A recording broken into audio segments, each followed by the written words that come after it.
wabarakatuh. Waalaikumsalam wabarakatuh. Selamat malam semuanya, teman-teman dan juga rekan saya, Mas Nino dan para dosen, mahasiswa yang malam ini mau bergabung dalam materi ilmu dasar komunikasi. Perkenalkan, nama saya Seni Soniansi, SIKOM MSOS. Saya kuliah S1 di Fakultas Ilmu Komunikasi Universitas Kebangsaan Bandung tahun 2012 sampai 2016.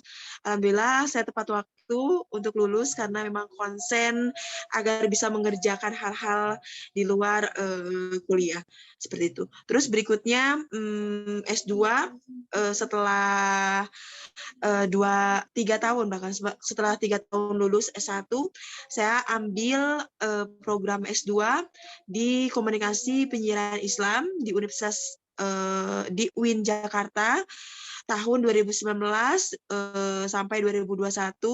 Saya juga konsen untuk selesai tepat waktu karena ketika kita tepat waktu dalam kuliah maka akan ada hal-hal yang memang kita bisa lakukan dan kita kerjakan yang lebih tantangannya itu lebih menantang seperti itu. Nah, hari ini karena memang saya punya basic komunikasi di S1 dan S2, maka saya sangat senang sekali berbicara tentang komunikasi. Saya adalah konsultan komunikasi, tapi komunikasi bisnis, bukan komunikasi secara dasar pendidikan formal. Terus pekerjaan saya sekarang sebagai CEO di perusahaan startup bernama Ratupay, bagian dari perusahaan marketing komunikasi. Alhamdulillah sudah menjaring beberapa konter, bahkan lebih dari 1.300 konter. Jadi hanya butuh satu monitor untuk bekerja, tapi saya bisa mengendalikan beberapa konter ataupun beberapa orang tanpa penggajian, tapi punya keuntungan yang lebih. Tepatnya kalau teman-teman lagi butuh terkait komunikasi bisnis, sepertinya bukan saya yang tepat, tapi saya bisa sharing untuk melakukan komunikasi bisnis tersebut. Tapi malam ini izinkan saya sharing terkait komunikasi, ilmu dasar komunikasi. Lanjut, Mas Nino, punten. Nah, ilmu dasar komunikasi. Ilmu dasar komunikasi, seperti yang kita ketahui, ini bagian daripada komunikasi. Ketika kita berbicara tentang ilmu dasar komunikasi, berarti ada informasi, ada pesan, ada orang yang menyampaikannya, ada orang yang mendengarkannya, atau bahkan ketika kita dengan diri kita sendiri pun, kita selalu berbicara sendiri. Jadi ada satu komunikasi yang bisa kita lakukan. Misal, wah, malam ini saya siap nggak ya untuk memberikan materi, atau malam ini saya siap nggak ya untuk bisa kuliah sesuai dengan sesuai dengan jadwal dosen saya. Itu adalah bagian daripada komunikasi. Berikutnya, Mas. Nah, daripada ilmu dasar komunikasi, saya akan menjelaskan terkait pertama terkait teori dan proses komunikasi. Teori itu yang dilahirkan daripada penciptaan ilmu komunikasi, dan proses komunikasi itu adalah agar tercapainya satu proses atau keefektifan dalam pesan yang disampaikan dari komunikator kepada komunikan. Terus berikutnya, di topik berikutnya kita akan berbicara tentang komunikasi verbal dan non-verbal. Yang ketiganya, komunikasi interpersonal dan konsep diri. Yang berikutnya, nomor 4, itu ada hambatan-hambatan komunikasi atau miscommunication, hambatan-hambatan yang bisa membuat komunikasi itu tidak efektif. Misalkan pertengkaran ataupun lahirnya satu isu yang besar, itu bagian daripada komunikasi yang tidak efektif. Gitu. Terus berikutnya, poin 5, ketutup screen-nya. Kita akan belajar tentang komunikasi organisasi, terus berikutnya komunikasi antar budaya, dan juga public speaking. Public speaking lebih kepada skill kita dalam menyampaikan informasi, pesan agar tujuannya tercapai. Tapi malam ini kita akan berbicara pada 2 topik saja, yaitu tentang teori dan proses komunikasi, dan yang kedua adalah komunikasi verbal dan non-verbal. Berikutnya kita akan berbicara di lain kesempatan, seperti itu. Next. Nah, dalam teori komunikasi itu kita ketahui bahwa seperti teori dari Harold Laswell itu mengatakan who say what in which channel to whom with what effects. Jadi siapa yang menyampaikan satu ide dan pesannya apa, melalui channel apa, dan penerimanya siapa, dan melahirkan efek. Itu bagian daripada komunikasi. Seperti itu. Next. Nah, bisa teman-teman lihat daripada proses komunikasi yang dimaksud oleh Laswell itu adalah seperti ini. Jadi ada siapa yang menyampaikannya, pesan apa yang disampaikan olehnya, terus melalui channel apa, apakah langsung, ataukah memang lewat media, ataupun yang lainnya, atau kita sehari-hari tidak lepas daripada media sosial, atau komunikasi lewat WhatsApp, telepon, dan sebagainya. Terus ada penerimanya, siapa. Terus ada juga efek yang dilahirkan daripada komunikasi yang kita ciptakan. Itu adalah proses komunikasi menurut pada komunikasi Laswell. Berikutnya, next. Nah, terus ada teori komunikasi menurut William Elbridge, bahwa komunikasi adalah pengukuran lambang-lambang yang berarti di antara individu-individu. Jadi, dari pandangan William Elbridge ini tentang komunikasi adalah pengukuran lambang-lambang atau sinyal-sinyal yang diberikan oleh satu individu ke individu berikutnya. Jadi, seperti kejadian ataupun kehidupan kita sehari-hari itu kan tidak lepas daripada sebuah komunikasi. Nah, yang dimaksud daripada William ini adalah lambang yang menampilkan. Misalkan seperti saya sekarang bergerak menyampaikan kepada teman-teman, menyampaikan kepada teman-teman bahwa ini bagian daripada pesan yang ingin saya sampaikan. Terus teman-teman mendengarkan, berarti ada komunikasi yang sedang terjadi gitu. Yang sedang terjadi bahwa saya menyampaikan informasi kepada teman-teman, teman-teman menerima. Seperti itu. Berikutnya. Nah, terus ada juga teori menurut Onong Ucana Effendi itu mengatakan bahwa komunikasi adalah proses penyampaian pesan oleh seseorang kepada orang lain untuk memberitahu, mengubah sikap, pendapat, atau perilaku, baik secara langsung maupun tidak langsung. Nah, ini lebih jelas ya, karena lebih kepada bagaimana kita menyampaikan sesuatu, apa yang menjadi pikiran ataupun gagasan kita kepada orang lain, bisa aja berupa informasi, berita, ataupun informasi yang perlu dia ketahui, atau mengubah untuk memberitahu atau mengubah sikap apa yang misalkan kita lihat ada seorang preman yang berkata kasar kepada orang yang tidak diketahuinya. Lalu kita melerainya dengan bahasa yang baik agar mengubah sikapnya bahwa sikapnya kurang baik seperti itu. Terus yang dikatakan secara langsung ataupun tidak langsung, nanti ini poin yang akan kita bicarakan yang dinamakan dengan komunikasi verbal dan non verbal. Berikutnya. Nah, proses komunikasi ataupun bisa dikatakan sebagai komunikasi bila terjadi adanya sumber, adanya pesan, adanya penerima. Nah, itu menurut daripada model komunikasi Aristoteles. Bisa nggak sih dikatakan sebagai komunikasi kalau misalkan kita dalam satu perjalanan terus kita berkecamuk gitu dalam diri kita bahwa aduh saya pulang langsung makan, langsung mandi, atau langsung tidur ya. Nah, itu bagian daripada proses komunikasi. Kenapa? Karena walaupun kita berbicara terhadap diri kita sendiri, tapi ada sinyal-sinyal yang kita terima. Misalkan pembicaraan lewat hati, maka sinyal-sinyal masuk ke otak, masuk ke tindakan, itu bagian dari komunikasi. Tapi komunikasi yang dilakukan secara pribadi, gitu.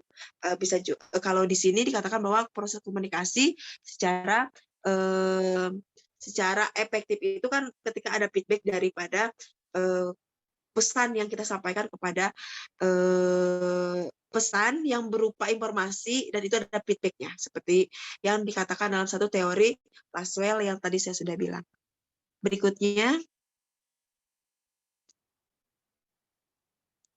Nah, menurut Paul Westlake itu bilang bahwa we cannot not communicate, bahwa kita sebagai individu yang ada sebagai manusia yang ada di dunia ini tidak terlepas daripada komunikasi. Jadi seindividualnya kita, sesendirinya kita hidup, kita tidak akan pernah terlepas daripada komunikasi gitu.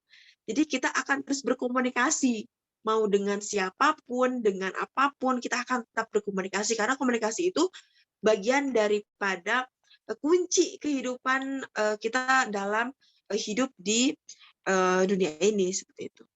Berikutnya. Nah,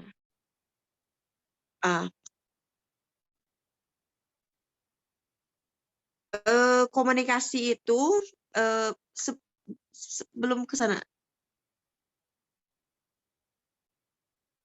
Berikutnya.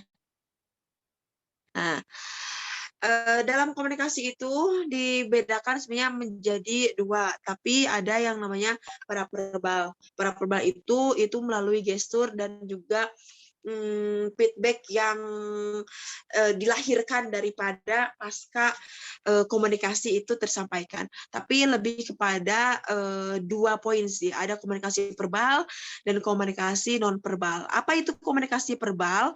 Komunikasi verbal adalah komunikasi yang disampaikan lewat word atau lewat kata-kata. Misalkan saya berbicara dengan teman saya. Nah, itu tapi secara langsung, misalkan malam ini saya melakukan materi terhadap mahasiswa Jember, misalkan. Terus teman saya bilang, oh iya, berapa pesertanya, bagaimana, dan sebagainya. Itu adalah bagian daripada komunikasi verbal yang langsung gitu. Dan juga ada komunikasi non-verbal, komunikasi yang melalui simbol-simbol gitu. Misalkan saya bisa ngelihat seberapa antusias teman-teman mengikuti materi ini ataupun seberapa antusias teman-teman memahami materi ini. Nanti itu lewat simbol-simbol sekarang nanti bisa kita pahami setelah diskusi ini selesai seperti itu. Berikutnya. Nah, verbal itu lewat word, terus paraverbal itu, tone itu lebih kepada sikap sebenarnya, terus non-verbal itu lebih kepada bahasa-bahasa ataupun simbol-simbol yang dilahirkan sesuai dengan kesepakatan. Misalkan teman-teman misalkan dalam satu perjalanan kan kita ketahui bahwa kita harus mematuhi rambu-rambu lalu lintas, dan yang konsen terhadap rambu-rambu lalu lintas kan adalah polisi. Tapi kita bisa memaknai bacaan-bacaan atau simbol-simbol yang di jalan gitu. Ada bahasa perboden, kalau kita dalam satu ruangan ada bahasa, ada gambar rokok di X gitu. Itu adalah berarti tidak boleh merokok di ruangan tersebut. Atau misalkan ada kalau kita ke toilet misalkan ada yang pakai rok atau ada yang pakai celana, berarti itu adalah toilet perempuan, itu adalah toilet laki-laki. Itu adalah komunikasi, tapi jatuhnya kepada komunikasi non verbal atau simbol-simbol yang sudah kita ketahui. Ataupun kalau misalkan ada simbol-simbol yang tidak kita ketahui, itu bisa lihat daripada lawan jenis kita. Misalkan kita ketemu dengan seseorang, kita tidak kenal, tapi kita tidak bisa merasa bahwa kayaknya dia suka deh ke kita, atau kayaknya dia nggak suka deh ke kita. Lewat bahasa-bahasa atau simbol-simbol secara tubuh, nah itu bisa dibilang juga dengan paraverbal. Paraverbal itu adalah gestur yang ditampilkan. Oke, lanjut. Nah, menurut pengertiannya, komunikasi verbal adalah komunikasi di mana pesan disampaikan secara lisan atau tertulis, menggunakan satu bahasa yang dipahami antara komunikator dengan komunikan, ataupun antara komunikan dengan komunikator, ataupun dari orator ke halayaknya, atau ke orang yang ada di dalam ruang lingkup komunikasi atau proses terjadinya satu komunikasi. Terus ada bahasa, itu seperangkat kata yang disusun secara terstruktur sehingga menjadi kalimat yang mengandung arti.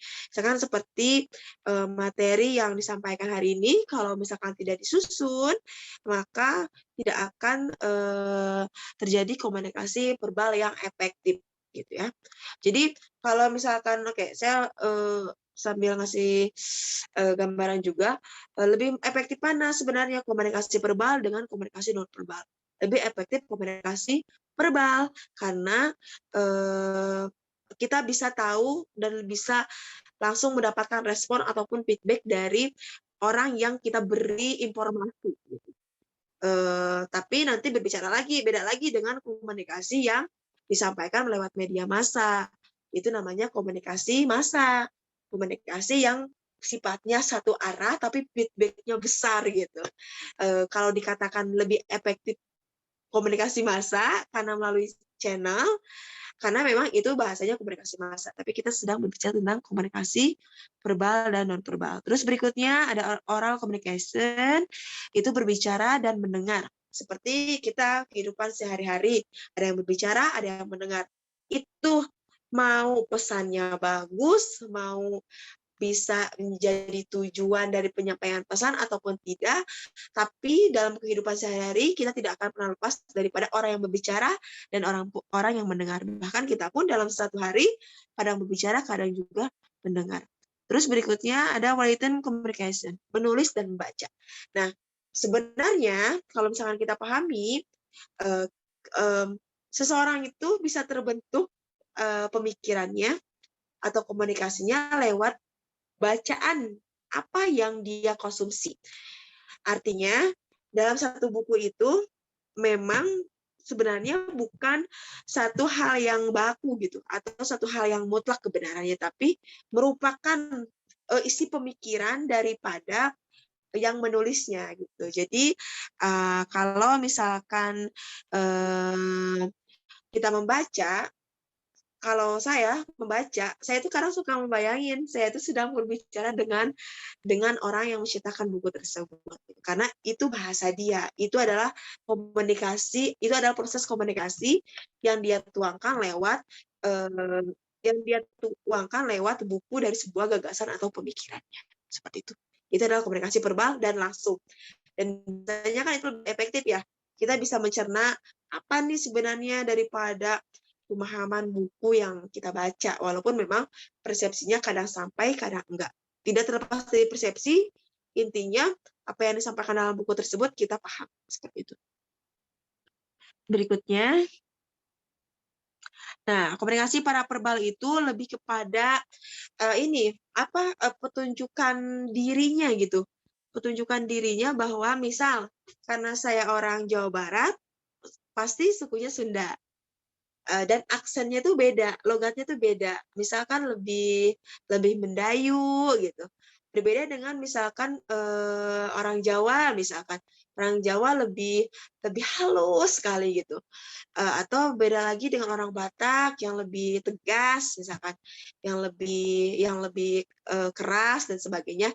Nah, itu bagian daripada paraverbal. Nah, di paraverbal ini itu bisa melahirkan daripada dia tuh sedih, marah, senang ataupun yang lainnya. Karena kita bisa ngelihat daripada kan kalau marah itu identik dengan ini ya, dengan apa namanya, dengan suaranya yang keras, terus matanya yang lebih menonjol misalkan, atau lebih apa ya, lebih lebih lebih tenaganya lebih super gitu. Nah, itu adanya di paraverbal seperti itu. Lanjut. Terus di komunikasi, nah tadi kelewat ya. Di komunikasi nonverbal itu ada approach itu seperti ini teman-teman. Komunikasi nonverbal itu misalkan kita berbicara dengan seseorang.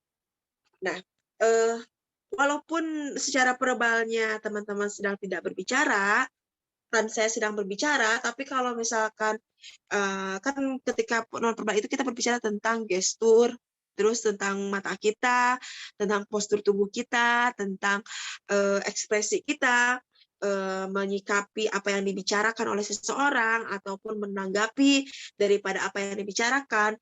Tapi kalau misalkan si komunikatornya tegas dengan eye contact-nya bagus, gesturnya tepat dan sebagainya, maka komunikasi itu akan semakin efektif. Tapi berbeda dengan kalau misalkan saya menyampaikannya gini, gitu teman-teman, jadi gimana? Nah, itu kan akan berbeda dan teman-teman pun akan merasa bahwa ih, ngomong apaan sih gitu. Walaupun dimengerti sebenarnya, tapi kayak ih, kok gitu banget sih. Berbeda dengan ketika saya bisa menatap teman-teman, walaupun teman-teman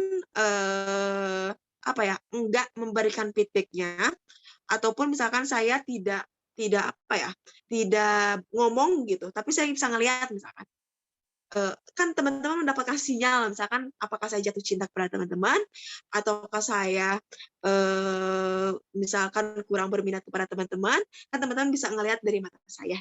Nah, itu bagian daripada komunikasi nonverbal. Atau misalkan nih, kalau teman-teman lagi dengan seseorang misalkan kenapa ya kalau curhat ke si orang ini itu nggak ngomong pun saya ngerasa nyaman gitu. Nah, karena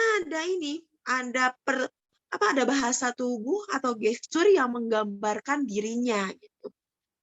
Yang menggambarkan bahwa kok lihat dia adem ya, walaupun kita nggak ngomong gitu. Nah, itu bagian daripada komunikasi nonverbal yang ditujukan di sini.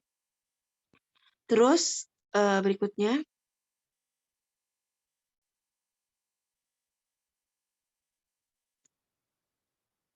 Oke. Fungsi komunikasi nonverbal. Fungsi komunikasi nonverbal itu yang pertama meyakinkan apa yang diucapkan, menunjukkan perasaan atau emosi yang tidak bisa diutarakan dengan kata-kata, menunjukkan jati diri sehingga orang lain bisa mengenalnya, menambah atau melengkapi ucapan-ucapan yang dirasa belum sempurna. Itu fungsi komunikasi nonverbal. Ini sekarang saya hanya sepintas aja menyampaikan kepada teman-teman. Nanti kita lebih kepada diskusi ya teman-teman, karena saya juga pengen tahu komunikasi teman-teman, jadi kita lebih kepada diskusi. Jadi saya akan percepat aja.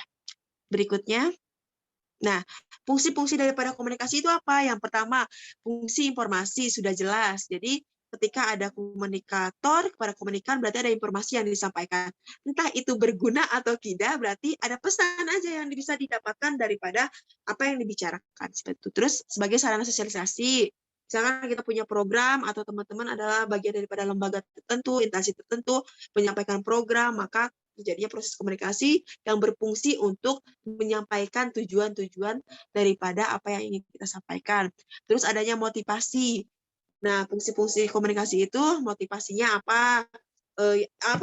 Yang memunculkan motivasi agar kita agar kita mendapatkan satu tujuan yang ingin kita capai. Terus adanya diskusi. Nah, seperti ini kita adanya diskusi terkait dasar ilmu ilmu komunikasi dasar yang mungkin bisa aja teman-teman sudah mendapatkannya lewat lebih daripada yang kita diskusikan hari ini. Terus memajukan kebudayaan. Fungsi komunikasi itu memajukan kebudayaan. Apalagi misalkan sekarang ada media sosial, ada Instagram, Twitter, dan yang lainnya yang bisa memberikan informasi bahwa ini adalah budaya daripada Jawa, ini budaya Sunda, ini budaya Indonesia, Malaysia, Barat, dan yang lainnya. Itu bagian daripada fungsi komunikasi. Terus berikutnya ada hiburan. Ya, nah, hiburan itu bagian daripada komunikasi. Sebenarnya televisi itu bagian daripada hiburan. Entah sekarang pindah posisi atau pindah fungsi gitu. Itu tidak terlepas daripada itu, tapi sebenarnya televisi itu diciptakan untuk memberikan hiburan gitu. Berbeda dengan hari ini. Nah, terus ada integrasi. Nah, integrasi ini yang memunculkan daripada kontroversi. Misalkan kita misalnya ketika COVID nih, hari ini sedang COVID. Ada kubu yang percaya, ada yang kubu yang tidak percaya. Ada yang mengatakan bahwa COVID itu adalah bagian dari konspirasi. COVID itu bagian dari penyakit gitu. Nah, itu yang memecah belah daripada fungsi komunikasi. Nah, komunikasi itu bisa terjadi seperti itu, gitu. Bisa terjadi multitafsir, beda persepsi, beda pemaknaan, dan bahkan banyak orang yang juga menciptakan isu-isu agar kecoh gitu, agar masyarakat terjebak dalam situasi konflik, misalkan seperti itu. Nah, itu ada juga yang memanfaatkan komunikasi seperti itu. Misal, ketika pemilihan presiden 2019, ada yang kubunya A, ada yang kubunya B, sehingga persaudaraannya putus gitu gara-gara saya ngeblok ke A, saya ngeblok ke B, gara-gara itu dikasih makan terhadap fungsi komunikasi itu yang masuk kepada poin ke-7, yaitu integrasi. Oke, teman-teman, cukup materi hari ini sampai di komunikasi verbal dan non-verbal, komunikasi yang efektif, dan teori komunikasi. Selebihnya kita diskusi dan kita sharing. Terima kasih kepada teman-teman yang udah memperhatikan. Mudah-mudahan jadi bahan pembelajaran, walaupun materinya masih sangat kurang, tapi kita bisa berdiskusi, dan saya ingin menyapa teman-teman yang ada di sini gitu. Saya akan menyapa yang belum